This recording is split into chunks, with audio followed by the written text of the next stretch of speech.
And welcome to Everything is Attitude, surprise edition. Two surprises. We have our good friend and multi-time guest here. I think this is 4 or 5 now, maybe more, Jeff. Welcome, Jeff. And we have, of course, Rosemary, who's going to unveil the second surprise, the topic of tonight. Can I just say that I'm the co-host just before we go any further? So, Well, we hello, know everyone. you're more than the co-host. We know you're the main squeeze here. So we're not like let's not. Yes, let's not definitely. All right. So I'm here with my co-host Al Pisano, and we have our lovely, wonderful, amazing, fantastic, handsome, gorgeous, and all of that stuff guest Jeff with us, and. So this second surprise, as they mentioned, is nobody knows what we're going to be talking about. We've been trying now for at least a half an hour, if not longer, to find a place to do this. And unfortunately, it is not live, which means that we can't take questions, but at least we're here and at least we're doing it. So here is something I think might be an interesting topic for us. And I want to know, of course, I want to hear from both you, Al, and also from Jeff. We have a competition going at the moment in my The Spirit World Sees All in that show. And the competition is, first of all, what is the best advice that you were ever given? And what is the best advice that you ever gave to somebody else? And, I started to think about it, and I started to think about how as we're growing up and even as adults, how a person can say something to us and it can really affect us for the rest of our lives. In fact, it can affect us in a positive way, or it can affect us in a negative way. And for some odd reason, as we were talking about, the best advice that you've been given or that you've given to somebody else, I was thinking about my father, and the very best advice that he ever gave to me was, because he's a soldier and I'm a warrior, so there we have it. We're actually both, he and I, both warriors. And the best advice that he gave to me was that never, ever step on a battlefield unless you're sure you can win, which basically means, don't get into an argument unless it's pointless, if it's fruitless, and so on and so forth. And also, don't take on a battle unless you're prepared. And that was the second part of his advice: was never step onto a battlefield unless you're sure you can win. And if you are forced by circumstance onto the battlefield, whether you like it or not, or whether it's your decision or not, if you're forced onto that battlefield, fight like hell. And, only do it, only fight if it's a cause that is worth dying for.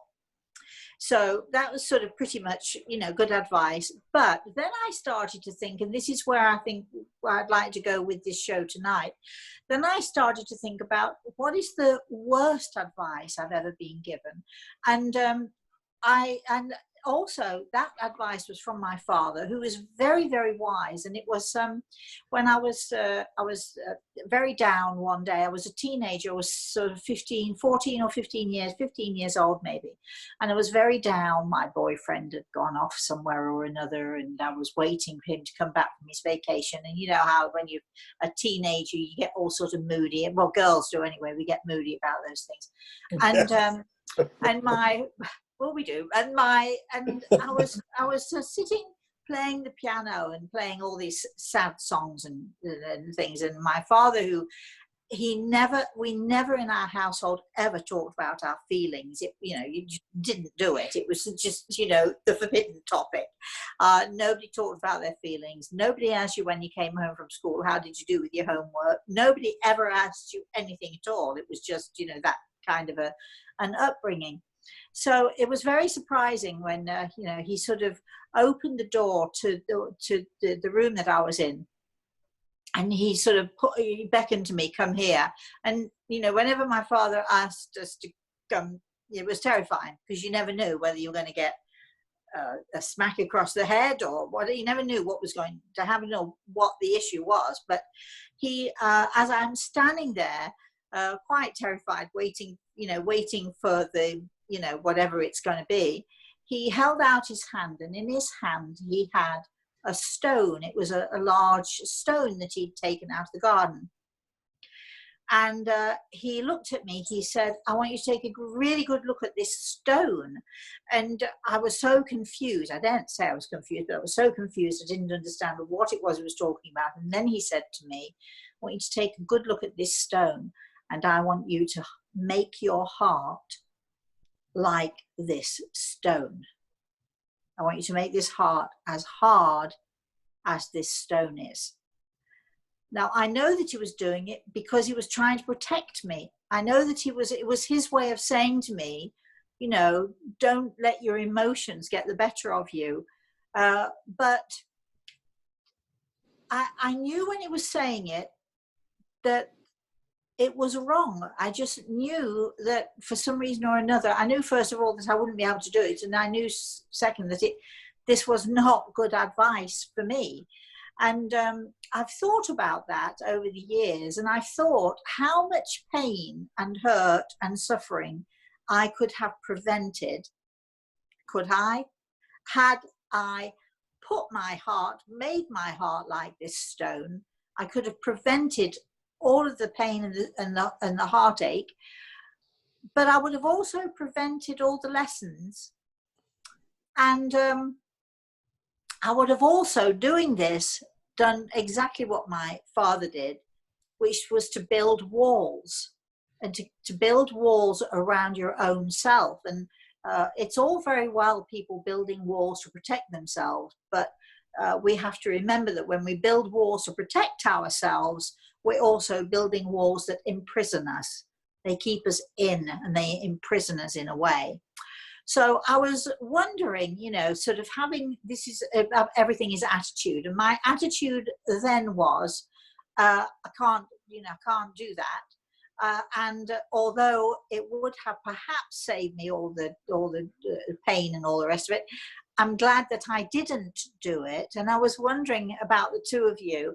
Is there anything that was ever said to you, or any advice that was given to you that you knew that it was wrong, or that you balked against it, or what do you think of that? Because when you're growing up, especially when you're young, but even as adults, you can be really affected either negatively or positively by what other people say to you, unless you have an attitude of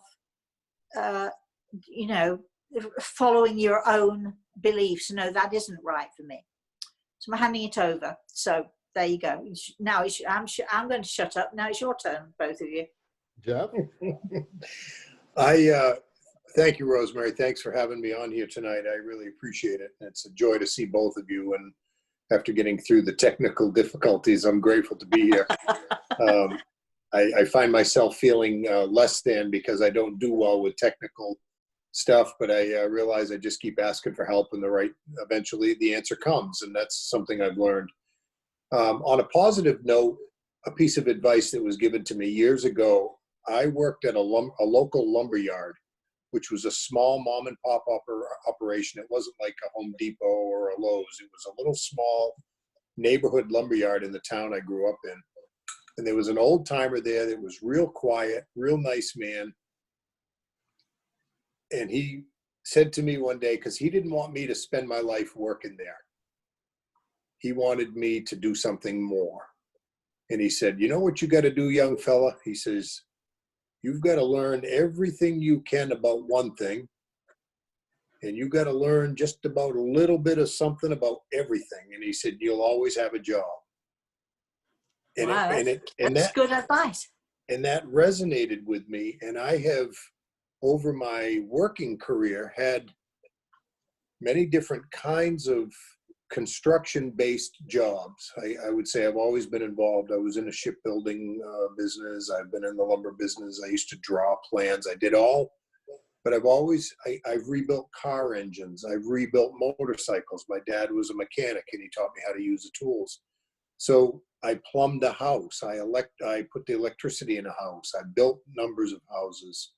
So I learned a lot about a little bit about a lot of things, and I learned a lot about process in construction. When I'm on a job, I see the big picture very clearly. I don't execute every phase of it necessarily masterfully, but I know enough about it to know how it should be done correctly. And that's a real gift. And that old timer, he said, learn all you can about one thing and a little bit about everything, and you'll be all right. So I'm going to sort of flip it. Mm-hmm. Has anybody ever given you advice that was perhaps like my father did?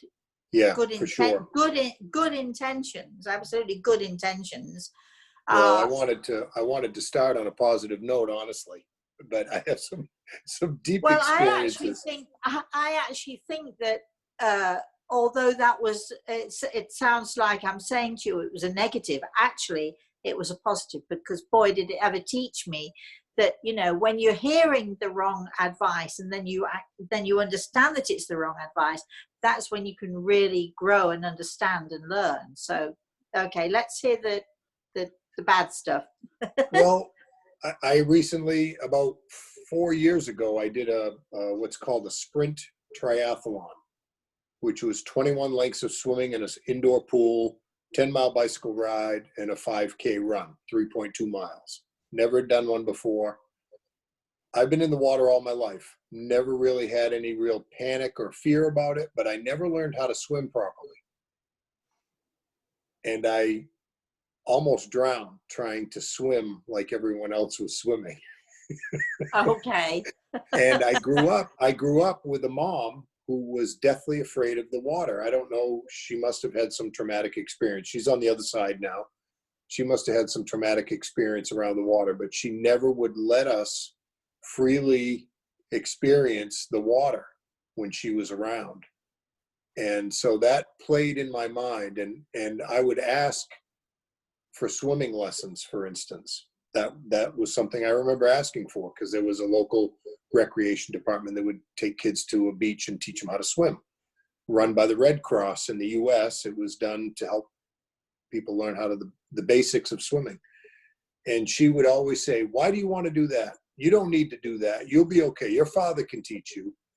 And she wouldn't let us go because she had a lot of fear. And I know that now as an adult. At the time, I couldn't wrap my head around it.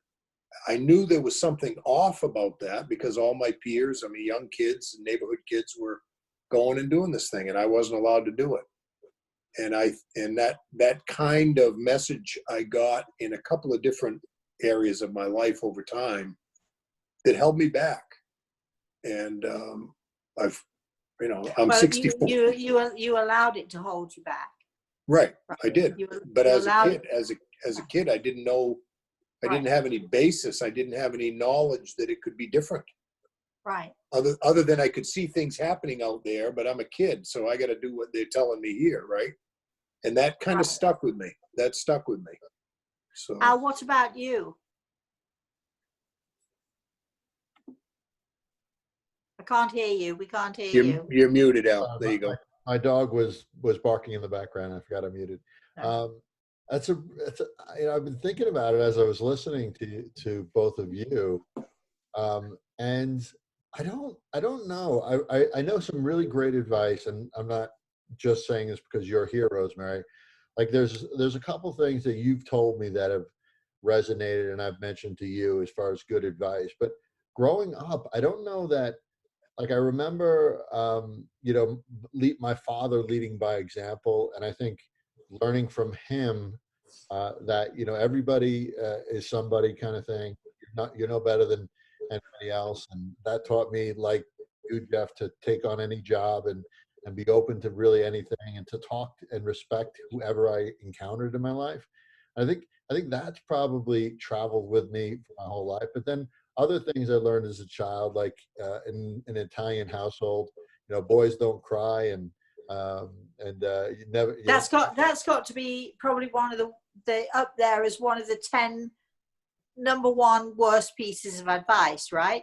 It is, and I don't know that it was ever told to me, but again, the actions dictated that I don't cry, or I be strong, or I be tough, and that still impacts me today. Even, you've helped me through a lot of that, Rosemary. But and as far advice I remember, so I remember experiences more than just words of advice, because I was always the one who observed and just watched and wondered a lot as a kid. But then as I got older, I did listen more to what I met you, Rosemary, advice. And I think the two biggest things, and you've said so many things that have impacted me, but one of the two is let go and let God has really affected me in a positive way, that I don't have control of everything. And I mean, that's affected every aspect of my life. And I still remember another one where I was in my dining room. I was talking to you, and talking to you about a lot of the experiences I have, and I think I asked you why does this kind of happen to me, and you said why not, and it really resonated with me. But then afterwards, I've always had this feeling of doing like a lot of people. I'm not, differentiating myself in any way, but for myself, I've always felt like I could aspire to bigger and better things. That's driven me a lot throughout my life. And I asked you, basically how big can I be, and how much of an impact can I have? And you said as big as you want to be, and I think that applies to everyone. But for me, Yeah. it just gave me, like, with the self-worth piece or lack of it made me say, wait, why not me? And I can do whatever I want to do. And then, I did a lot of things since then. And it's just stayed with me for a really long time since you've spoken to me about that. So okay, when my father told me about the stone and so on, obviously through the years, there were many times I was tempted to take his advice. There were many times when, not that I would have been able to achieve it, because it's not in me to harden my heart. As much as there are times when I would have really appreciated being able to do it, it's not really in me to harden my heart. And as far as your story, Jeff, you're talking about, your mother's fear basically was sort of put onto you. It could have been about swimming, it could have been about anything at all, really.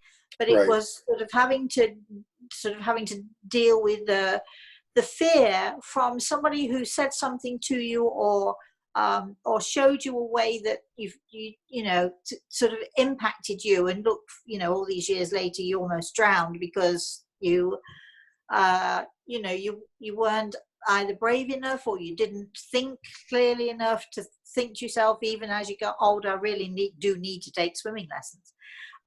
And with you, Al, sort of boys don't cry. And I can remember as a kid, because I was very different from the rest of my family, and I've always been that sensitive kid.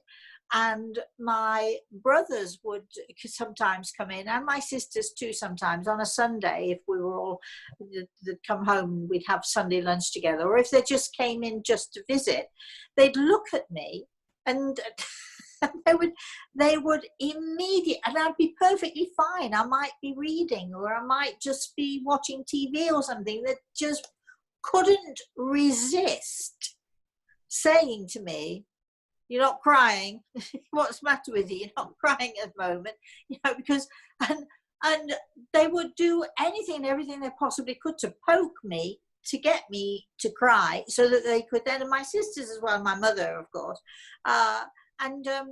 they would just sort of poke. It's like poking the bear, they'd do anything possible to get me to the point where naturally they were picking on me, and the tears would start. No matter how much I tried not to allow it to happen, the tears would start. And so what do we, so sort of things like that impact us. And what do we say to the people? Because I've been able to deal with it, work through it, and so on. Jeff, I think you have too. And now, I know that it's a work in progress for all of us, isn't it? What do we say to people? What do we say to those people who have had similar experiences, or they've been somebody said something to them that has so impacted them and made them sort of freeze in a way. I had a friend of mine, actually. He was actually a patient of mine who he had a perfect family, perfect mum and dad. I knew them all very well. They were fabulous. But they took him to a show when he was about 7 or 8 years old. They took him to a show, and there was a clown on this show. And the clown actually started picking on this friend of mine and made him feel so small. And the audience, he got all of the audience to laugh at him, because this kid, he was so nervous and so shy and so into himself. He didn't laugh or smile, and the clown just really went for it. And he was never the same since. That so impacted him, and it had such an effect on him when he was older, and he felt so much less than he should have felt. So, how do we help people who've had an experience, or somebody said something to them, or, somebody's, because a lot of it is a lot of all this stuff comes from the people who love us the most, and or are supposed to love us the most, and their disloyalty and their betrayal of us is, I think, impacts us so much. How can we help people to overcome those things? Well, Jeff, you want to? No, go ahead, Al. One of the things I've been doing, even, and really this is even in the last few years, is to disconnect that what I'm feeling is what is real, right? So if I start feeling my self-worth is really poor, or I start feeling like overwhelmed, or whatever it might be, that's caused by some of the things or the advice I was given, or something that's impacted me, I try to disconnect and say that I'm not my thoughts, I am my actions, right? So I could say, even if I'm feeling a certain way because of something that happened to me, it doesn't necessarily matter. What matters is how I act on that. And if I go into a shell because of that, then I'm letting my thoughts control me, rather than me taking an action to say, okay, this happened to me. This is how it makes me feel. I should change my actions or do something that may feel weird because it's against how I'm feeling, but in fact, it's actually what's better for me. My actions may be what's better for me than to dwell on those thoughts, or act on those thoughts, or not act on those thoughts. Jeff? Some of the things, some of the practices that I've had, I journaled a fair amount, and I had some really good mentors along the way. And what they helped me to see was, you may be in a situation where, like, I'm in a swimming pool and I'm having a struggle, and the mind talk, and I call it mind talk, my mind starts to beat me up. Like Al just said, This is what Al's just said, yeah. Yeah, I'm not good enough. I should know better. Well, how should I know better if I don't know? If I have never been instructed, that kind of mind talk will take me down. And what I've been able to do with that, at times, our mind does what it does. The amygdala, fight, flight, freeze, that part of our brain does what it does automatically. There isn't any judgment. There's no thinking your way out of that. It's a total survival thing. But when that moment happens and I feel that in my body, I pause now. Maybe it's because I'm older. Maybe it's because it's become a practice and I've actually learned it. But I pause. I don't believe and put energy into what my mind is telling me in that moment. Similar to what Al was saying. Yeah. I don't feed the worm. I heard you say that recently to a friend of mine. Don't let that mind talk and that generator. Do not feed the worm. Do not feed the maggots in your head. And when I'm working with other people who are asking for help, they'll tell me some situation, and then they'll go off on a rant about this or that, politics or economics or their family, and I'll stop them and I'll reel them into one statement, and I'll say, what is absolutely true about that? And usually it's a statement. I'll make a statement. Well, so-and-so thinks that I should do this or do that. Well, you don't know what anybody else thinks. What's absolutely true about it is you don't know. So let go. You know, like Al said earlier, let go, let God. You know, whatever your power is, go there, because we create chaos up here in our heads, and it's that tool that I've been given, and I use it. Is what's true about this situation? Is there anything I can do about it? Can I change my behavior? Absolutely. Can I change what somebody else does, what they're doing? Not a chance. If I lead by example, maybe over time someone else will get a message and something positive will come out of it. But generally, the only thing I can do is change what's in me and how I respond after I've reacted, because reaction is automatic. It just is. I think, you know, you reminded me of what I know that you've heard me say it to people, and what I do say this to lots of people. We all grow up, or the majority of us grow up, we have doubts, we have fears, we have worries, very often we feel that we're not good enough, and we have these, what I call these worms. We have worms or maggots in our brain. Those fears, those doubts, those worries, those insecurities, they tend to go around in our head, and they can really, you know, we can let them get so out of hand that we just freeze. We become who we've been told we are, or Right. we've become less than. We've allowed other people to influence us, and so we have, you know, we sort of, and these worms, these maggots, call them what you will, they wriggle around in our heads like all of the you know, the negative that goes on, and we tend to swirl around, and to the point where we become confused, and then we don't know who we are. And then, of course, then because we don't know who we are, then we get into that inaction. And so, you know, I say to people all the time, don't feed the worm, don't feed the doubts, don't feed the insecurities, don't feed the worm that's wriggling inside of your head. And so how can we stop feeding the worm? What advice would you give to somebody else as to how they can stop feeding the worm, as we put it? I think in most, and it really is, that's a recovery issue. You know, it isn't necessarily about an addiction, but it's a recovery issue. And most of those processes require naming the trauma, naming an incident. You don't necessarily get to the original issue, but you will be able to help a person narrow it down, getting rid of some of that mind talk, feeding the worm, that negativity, the squirrel cage, I call it. You know, they will get rid of some of that by helping them to name it. That's the beginning of the reconciliation. And you begin to understand, yes, that happened. Who am I now? What do I want now? And you ask those kinds of questions. Where did these thoughts originate? And Right. who was it who put these thoughts into my head? Or what circumstance was it that put these thoughts into my head? But I think first and foremost, before anything else, we have to recognize that that's what we're doing.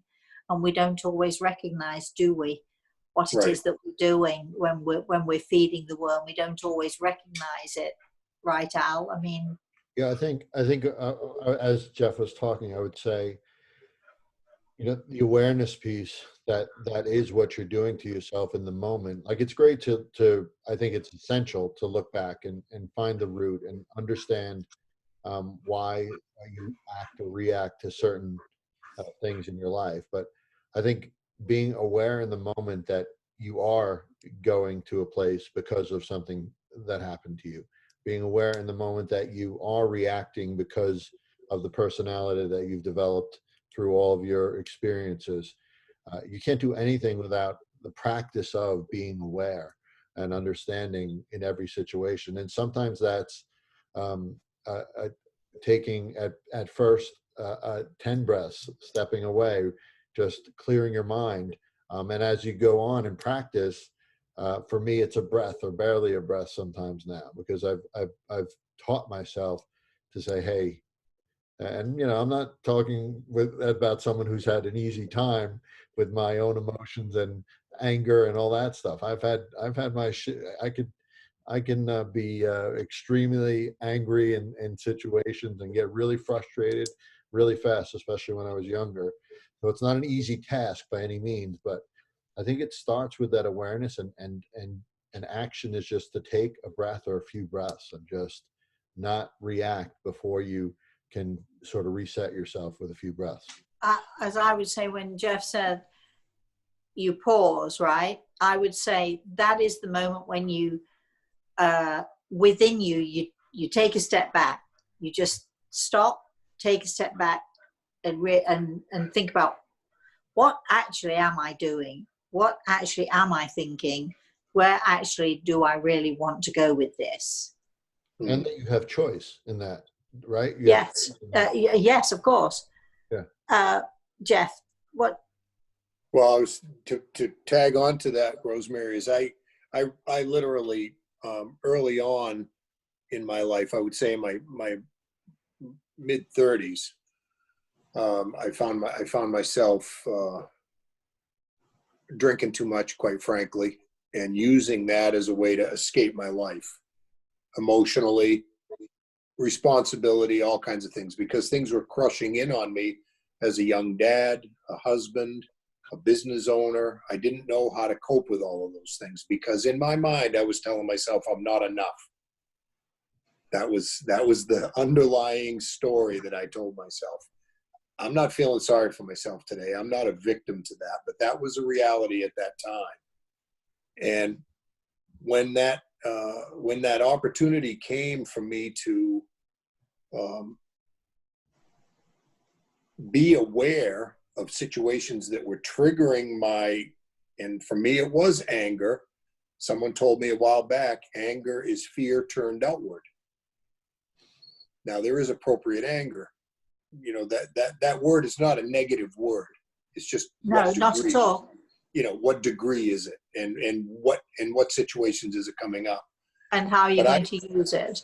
But I gravitated toward what my dad did. He had a very intimidating, big barrel-chested voice, and that loud voice got control of the situation immediately, because people would just either scatter or get really quiet.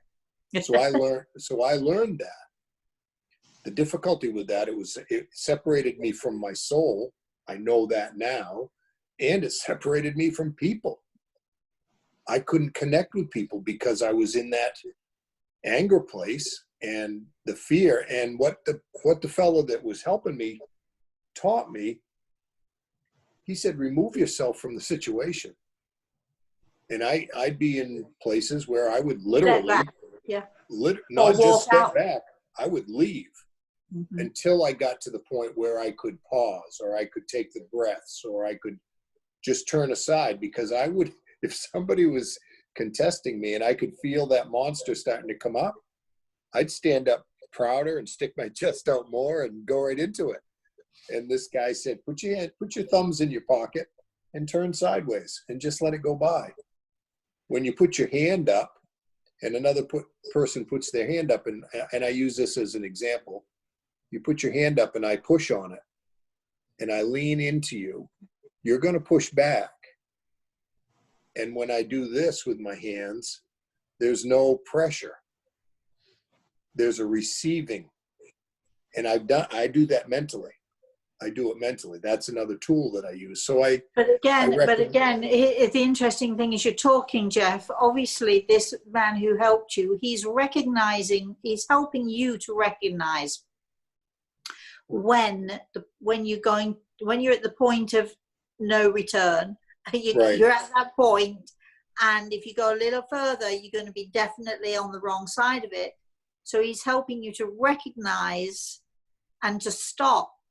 Right. So again, it's about people being able to recognize You're talking about the drink and so on, and my father was mostly a quiet person, but boy, did he had a sergeant major voice. He just could bellow out, and but that he basically, I don't think he particularly, maybe he realized it at the end of his life, but he certainly didn't realize it for most of his life, that he was actually hiding behind the wall.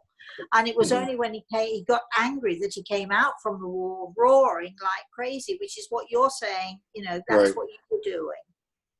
I'd also say, like, Jeff actually, you said you actually removed yourself from the situation. And it reminds me too of growing up, and times I would get really angry, like as a guy growing up, like it was almost, other guys almost embellished that.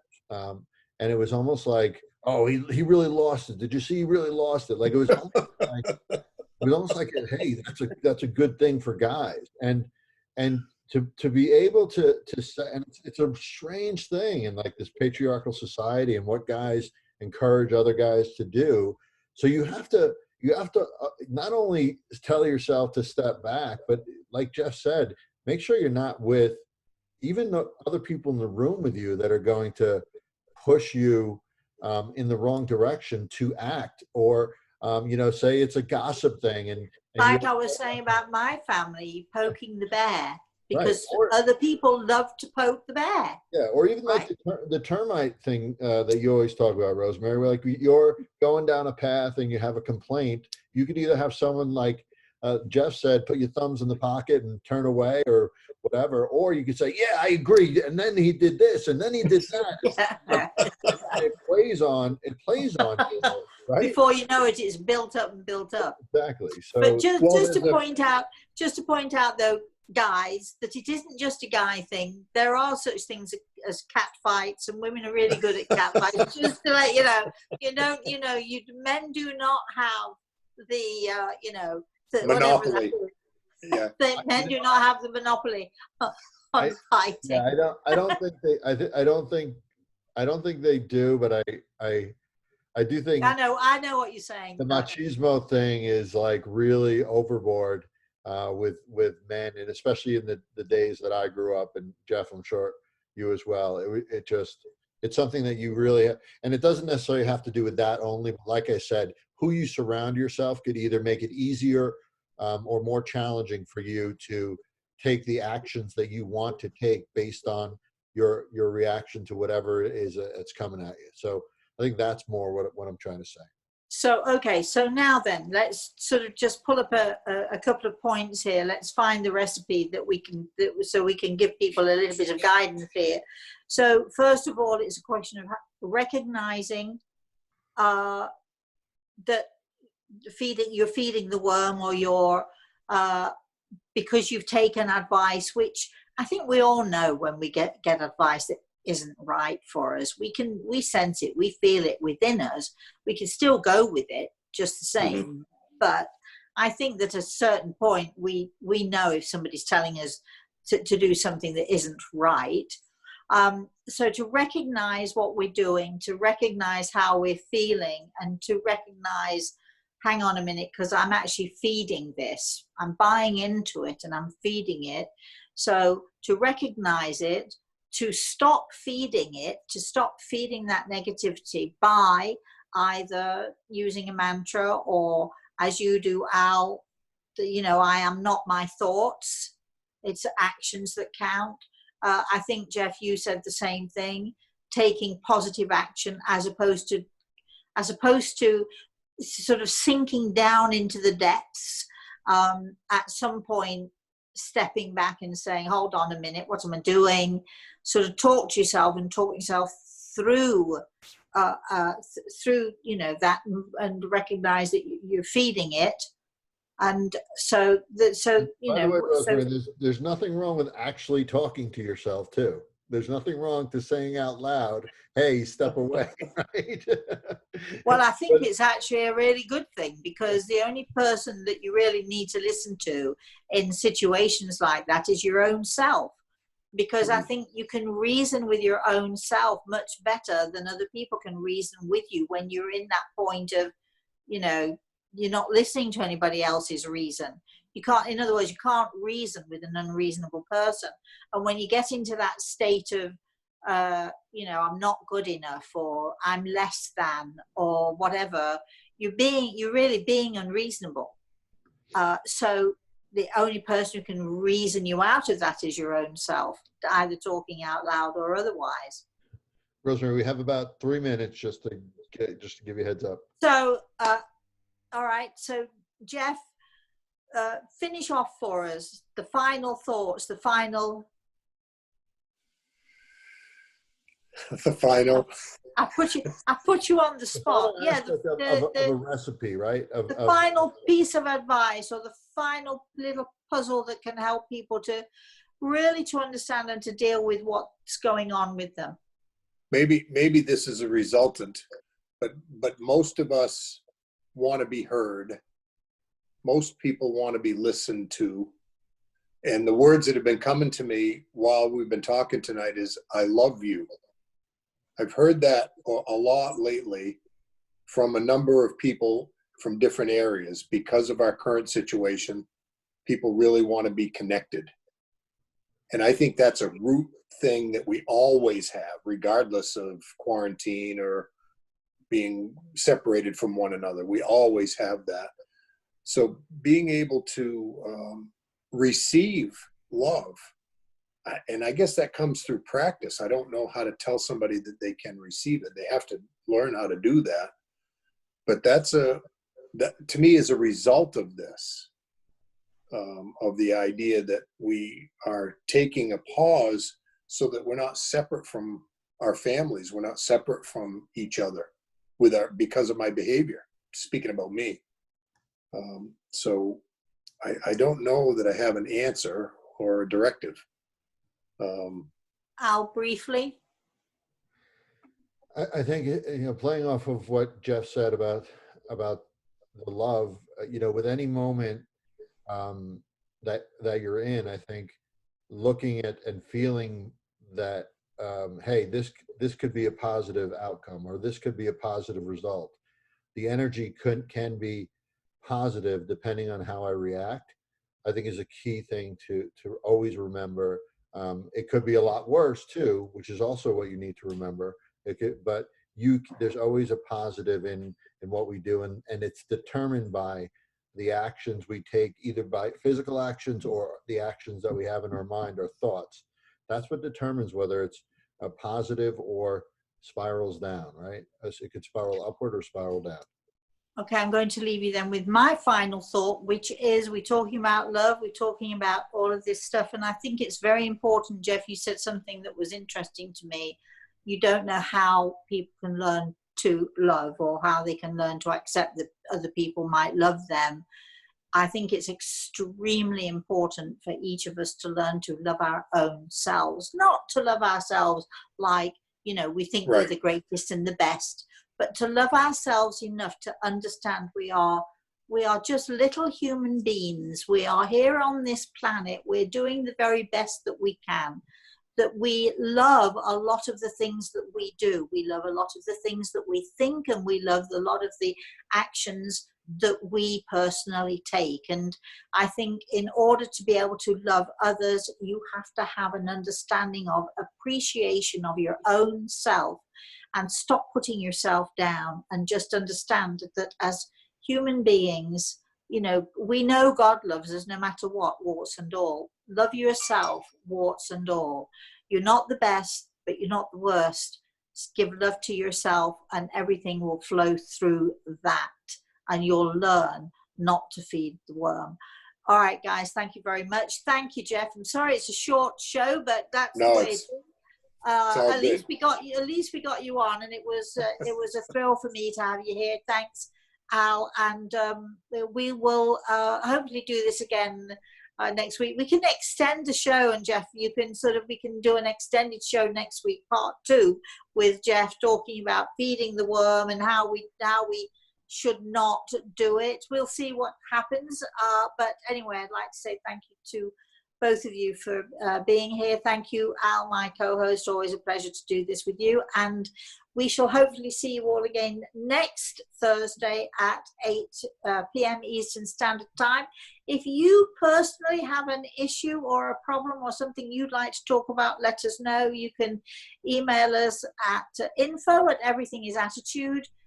Or you can email me, rosemary@rosemaryaltair.com. Just let us know, and I'm not going to bother with anything else because we're running out of time, and that's the end of that. So thanks everyone for joining us, and thanks guys, and please all of you have a very, very blessed rest of the day or night, and have a very blessed weekend, everybody.